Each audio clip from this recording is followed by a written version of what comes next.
Mula pa noong ancient times, ay ginagamit na sa cooking at medicinal purposes ang luyang dilaw. Pero lingid sa kaalaman ng iba, ito ay tinutubuan din pala ng bulaklak. At ang bulaklak daw nito ay kayang magdala ng isang masagana at maswerteng buhay sa isang sambahayan.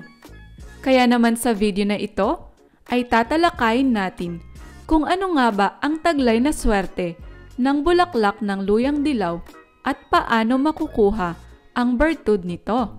Hi! Tayteli here! Libo-libong taon na ang nakalipas nang matuklasan sa India bilang spice at medicinal herb ang luyang dilaw.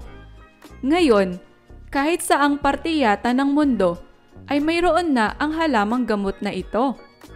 Madali lamang magpatubo ng luyang dilaw basta madiligan ito o mabasa ng ulan ay tutubo na ang mga ugat nito. Pinapatuyo at dinudurog ang ugat nito upang gawing turmeric powder. Sikat sa buong mundo ang turmeric bilang food coloring, additives, at flavoring. Talaga namang napakabango ng aroma nito at hindi makukumpleto ang sarap ng chicken curry kung walang turmeric. Ang tanong, ikaw ba ay mayroong tanim na luyang dilaw sa bakuran mo? Napansin mo ba na namulaklak na ito? Hindi lahat ng luyang dilaw ay tinutubuan ng bulaklak, kaya naman kung lumitaw ito sa iyong alagang halaman, ay kunin mo na ito kaagad dahil pinaniniwala ang mabisa itong pampaswerte. Pag mayroon ka ng bulaklak ng luyang dilaw, ay kumuha ka lamang ng babasagin na baso o garapon.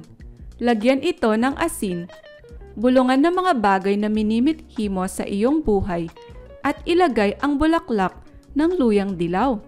Pagkatapos nito, ay maaari mo na itong mailagay sa wealth area ng iyong bahay tulad ng living area, altar, at kwarto. Kung darating man ang araw na dapat mo nang palitan ito, maaaring ibaon mo ito sa lupa. Kung wala kang mahanap na bulaklak ng luyang dilaw, pwede ka ring magtanim nito sa iyong bakuran gamit lamang ang isang paso. Pero paalala lang, hindi lahat ng itatanim mong luya ay mamumulaklak. Kaya siguraduhin, hindi lang isang luya ang itatanim mo. Kung mapunta ka sa palengke, pwede kang humanap ng nagtitinda ng luyang dilaw. Kung malaki ang mabili mong luya, maaari mo itong hati-hatiin or baliin at ihagis lamang sa lupa ng iyong bakuran kung saan may nakahandang lupa na nabungkal na. Diligan ito kung kinakailangan.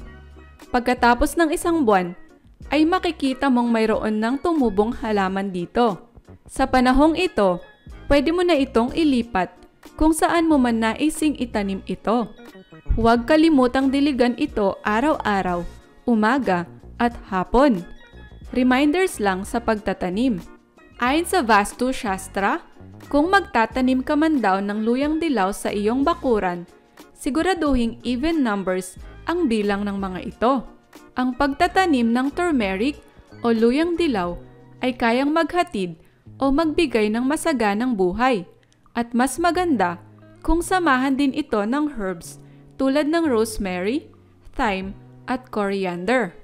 Kung may tanim kang luyang dilaw sa iyong tahanan at hinihintay mo itong mamulaklak, siguraduhin na wala itong dried o decayed leaves dahil kayang maka-attract nito ng negative energy at maging dahilan upang hindi mamulaklak ang iyong tanim.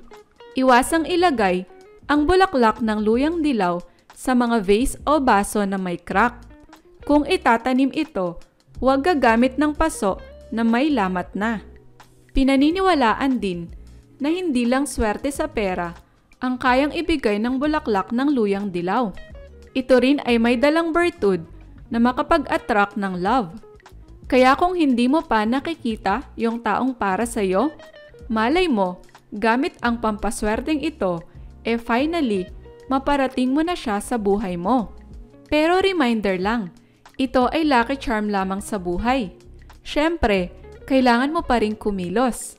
Dahil ang masaganang buhay, hindi galing sa katamaran. Ang bulaklak ng luyang dilaw ay magsisilbing magnet ng swerte sa buhay mo.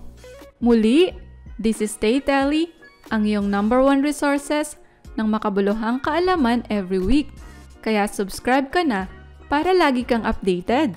Ingat!